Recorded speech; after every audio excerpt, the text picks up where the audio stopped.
Welcome to another episode of This Is Why I Don't Vote, a podcast. Season 5, Episode 34. Your safe space to discuss sports, politics, social issues, and even religion, where we will take it all very seriously, but not too seriously. A not-so-thorough college football preview segment.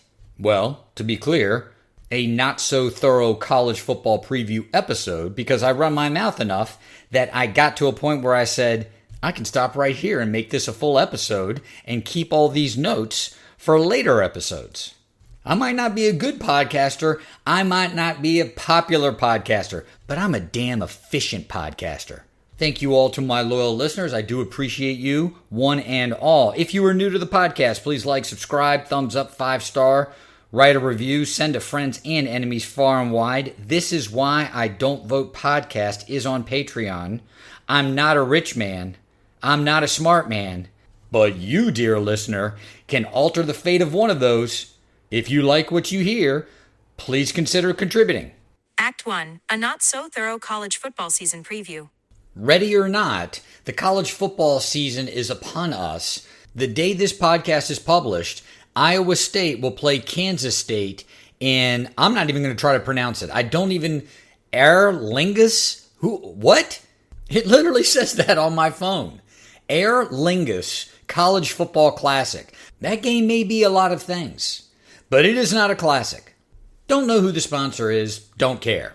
The two teams playing in that game are ranked, and I couldn't tell you any players that play on that team. And that's not just a product of me being old. Truth be told, I don't pay attention to college football the way that I did 10, 15, 20 years ago. But given all of the transfers that are allowed to take place, that it's basically free agency in college football, there's no way that you can live any kind of balanced life, maintaining a career, having a family, having any other kind of personal hobby, and keep up with any more than the one team that you root for. Is Texas the best team in the nation? I don't know. Maybe. Is Tennessee, based on all of the turmoil that they've had on their roster over the course of the last 6 months, the 24th best team in the nation? I don't know. Maybe.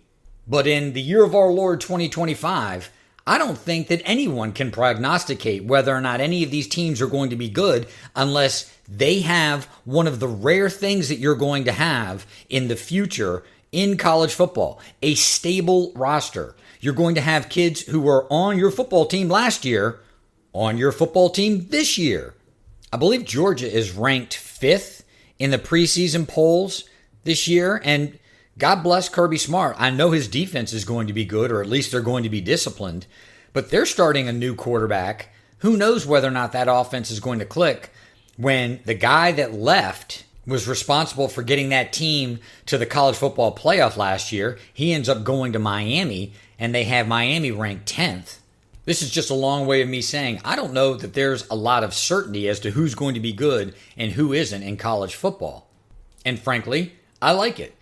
All of these professional leagues want parity. They want each one of their franchises to have an opportunity to compete, to get into the playoffs or succeed in the playoffs. Given all the fluctuations in these rosters these days, both football and basketball, there is true parity in college sports. I don't know that that serves the interests of the diehard fan, but if you are more and more a casual fan, and I am more and more a casual fan, it's fine. Some of you who have been with me the last 5 years on this podcast, on this journey, might be saying to yourselves, what the hell is he talking about? He's a casual fan? Yes, I believe that I'm becoming more and more a casual fan of the sports that I follow because of the way that these sports leagues operate. I've mentioned this numerous times on the podcast. I played video games growing up. I know most of you who listen to this podcast, I played video games with you. Give me 3 or 4 buttons and a little controller, I'm in. And progressively, everything got more complicated with these games. The controller gets more complicated. All of the options that you have get more complicated. And simply to follow what you need to do in the game requires so much of a time commitment. As an adult, it's not warranted. That's how I feel about college football. There's something to be said, whether it was fair or not. And I think we could all agree that it wasn't fair. But there's something to be said for a kid signing a commitment to go to your school and then watching that kid grow and develop in your program, whether it be football or basketball. There is an affinity that you can have for your team when you feel like you're watching kids that aren't your biological children, but kids that you root for nonetheless, grow and mature before your very eyes. Now, just like professional athletes, they're a bunch of mercenaries. And God bless them, I don't begrudge them going out and getting paid in turning these unique skill sets into money, but I just don't care as much. It'll be interesting to see if in the long run, these leagues can capture the imagination of young people the way our imaginations were captured when we were young. 19-year-olds don't want to sit and watch an entire football game except for a few select parts of the country. I live in Arizona. I live in Scottsdale. I'm around some of the kids. If you don't have a flashy 20 to 30 second video with an EDM beat behind it, the kids just don't want to watch it. I see those videos on social media and I don't want to watch it. Yeah, that's right. Old man kicks rocks. Old man yells at cloud. But old man traditionally spent money on college football and college basketball, and because of his waning affinity, no longer does so. But I digress. Let's talk a little, at least, in a college football segment about college football and college football teams. Nico Iamaleava tries to leverage whatever talent he had, whatever skill set he had, for more money in his NIL contract with the University of Tennessee Volunteers, and he does so at a very opportune time for him. He starts this negotiation right before the spring game. Now, for those of you who are not college football aficionados, each team has what's called a spring game. So right before school is out and the kids leave campus for the summer and they're not really practicing in full practices, although teams are always trying to get around that rule, they have what's called a spring game. You are prepping the fans, you are prepping the boosters and the donors, and you are allowing the kids to play one last time, to get reps in one last time, to get that cohesion in one last time before you come back in late July, early August to prepare for the college football season. So Iamaleava uses the leverage of having that spring game looming to try to get more money. University of Tennessee does not bite. In fact, they balk, and he leaves. So if you look at the time frame, he has leverage because the University of Tennessee wants to have a starting quarterback in place in their spring game and have that same guy come back not 2 or 3 months later to take over the helm, pick up right where he left off so they can prepare for the 2025 season. Iamaleava thinks, I can leverage the fact that this would be the worst time for a quarterback to leave a school, for a program of this stature not to have a starting quarterback, to get more money. At the same time, the kid who played at Appalachian State, he had recently transferred to UCLA. This is a kid who has played in a number of college football games. I think he's thrown aggregately over the course of his college career for over 4,000 yards. The Iamaleava move turns into a debacle. He ends up having to go to UCLA for less money than he would have made at University of Tennessee. And of course, he's got to pay California state taxes. And the kid who transferred from App State to UCLA then immediately transfers to Tennessee, seeing the writing on the wall. They're clearly going to go with this guy who they've paid a lot more money and who has much higher stature. There were a couple of pretty highly touted recruits already on the Tennessee quarterback roster, and this kid Aguilar, coming from Appalachian State to UCLA to then Tennessee, is pretty much put into this quarterback competition, yet he is announced as the starter. He wins that competition. This kid's indoctrination into the offense has been described as drinking from a fire hose. So who knows what the hell we're going to get out of the Tennessee offense this year. The problem being Tennessee's offense was stagnant last year, and yet they had a stacked defense, one that it frankly, I think surprised a lot of people, particularly Tennessee fans. A lot of the guys on that defense, they've left early to go to the NFL. They've graduated to go to the NFL. They just graduated. They didn't have any more eligibility, or they had eligibility and they transferred. So no one knows what we're going to get out of this defense this year. If Aguilar plays well at quarterback and we have a moderate effort from the defense, Tennessee could be a top 10, top 15, dare I say it, top 5 football team in the year of our Lord 2025. They could just as easily be a 7-5 or an 8-4 team. And this cloud of uncertainty is somewhat of a relief for me because I don't have all of these expectations and I'm not biting my nails whether or not I'm actually able to watch the entire game and whether or not they're going to perform at the highest level. If the kids don't make fools of themselves and look like they're playing hard and they're getting better every week, I'll be satisfied. It is the exact opposite, though, for many people in the Valley of the Sun, given the success that Arizona State had last year. There are expectations now, and Arizona State, I believe their preseason ranking is 11, and I think it's warranted. A lot of their kids came back, and a lot of people who might not otherwise consider transferring to ASU considered it and or did transfer to ASU. Couple that with the fact that they don't play in the toughest football conference in the world, the Big 12. I don't think it's a stretch to say that they're going to be favored in most of the games they're playing, even the game that they're going to at Mississippi State. I think that's going to be a very interesting contest. It's going to be a 7:30 start time, big stadium, big game from Mississippi State, who wants to see whether or not they can play. That may be the loudest environment that Arizona State plays in for the entire season. The only other preseason ranked team that they have on their schedule, well, there's 2 of them. It's Texas Tech and Iowa State, and I don't think anyone's arguing that either one of those 2 teams are barn burners. I'm not a huge ASU fan, but I do root for the Sun Devils. It's nice when the local team, the hometown team, does well and everyone's happy about it. I'm curious to see how the team performs now that it has expectations. Scadaboo is a beast. He is a college football problem. I don't know that he's going to be a high draft pick in the NFL. I'm not sure that his game translates to the NFL, although you never know. It could be like a Mike Allstott situation where you can play him at fullback, you can play him at H-back, and you can play him at running back. But in college, as I witnessed week to week last year, teams do not want to have to tackle him at the end of the third and particularly during the fourth quarter. A segment such as this would not be worth its salt if there were not some predictions, and I'm going to make them. ASU will win the Big 12. They will go back to the college football playoff. I think Aguilar is going to be fine at quarterback at the University of Tennessee. The problem is he hasn't had enough time in the system to come out of the gate and take the world by storm. So what I'm looking for, even if Tennessee stumbles in its first 3, 4, 5 games of the season, I'm looking for improvement over the course of the season. And I'm also looking to see whether or not any of the other kids at any of the other positions can step up when there seems to be so much opportunity on that football team.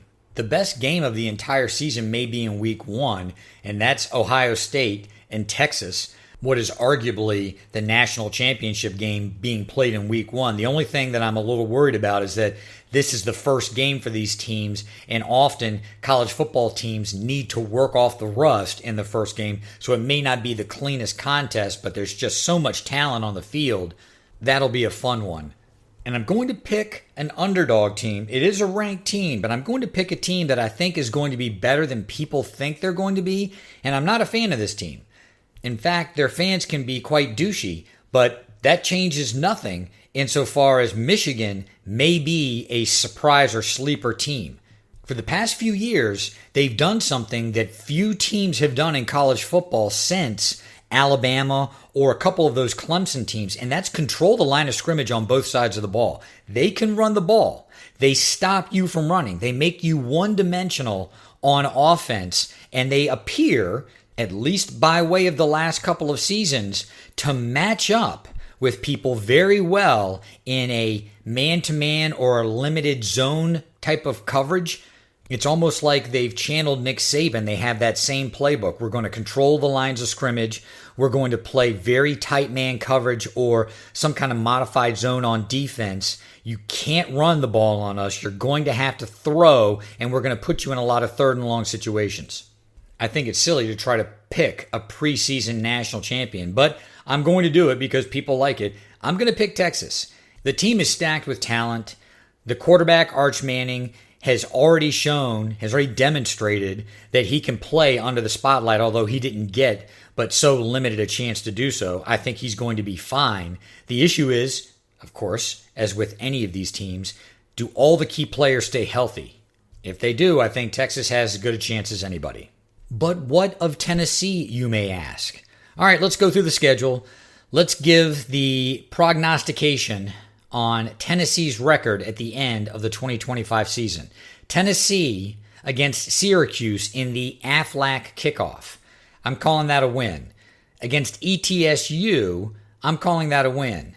Georgia, I would love to see Georgia's quarterback struggle and that be a low-scoring game and somehow our defense plays the way that they did last year and we could pull out a win. It is a home game, but unfortunately, Tennessee, after the Georgia game, 2-1.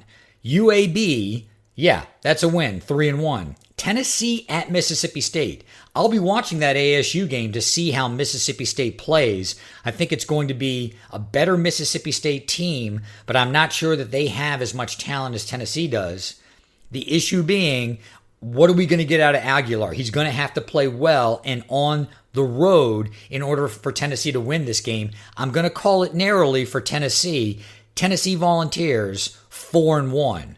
Arkansas at Tennessee. I want Tennessee to stomp that team. They played so poorly at Arkansas last year, but here's the thing.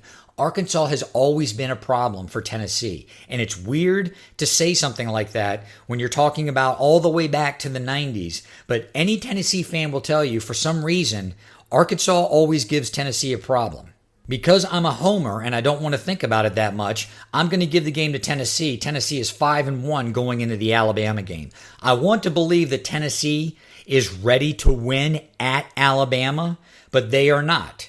They lost way too much talent. I think that they need a known or a proven quantity at quarterback to go to Alabama and win. Tennessee, after the Alabama game, 5-2. Here's where things get interesting. The next two games, Tennessee at Kentucky, Oklahoma at Tennessee.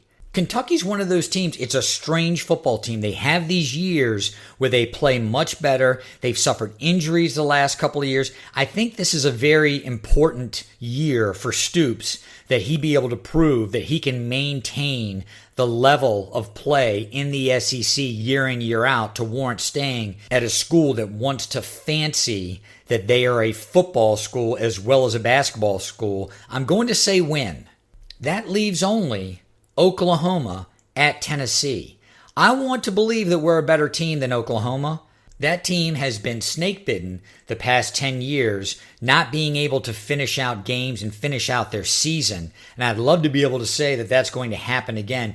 It's truly a coin flip for me because I don't know where Tennessee's going to be in their season, but I believe that Tennessee can pull off an upset of that team. I just don't know that they will.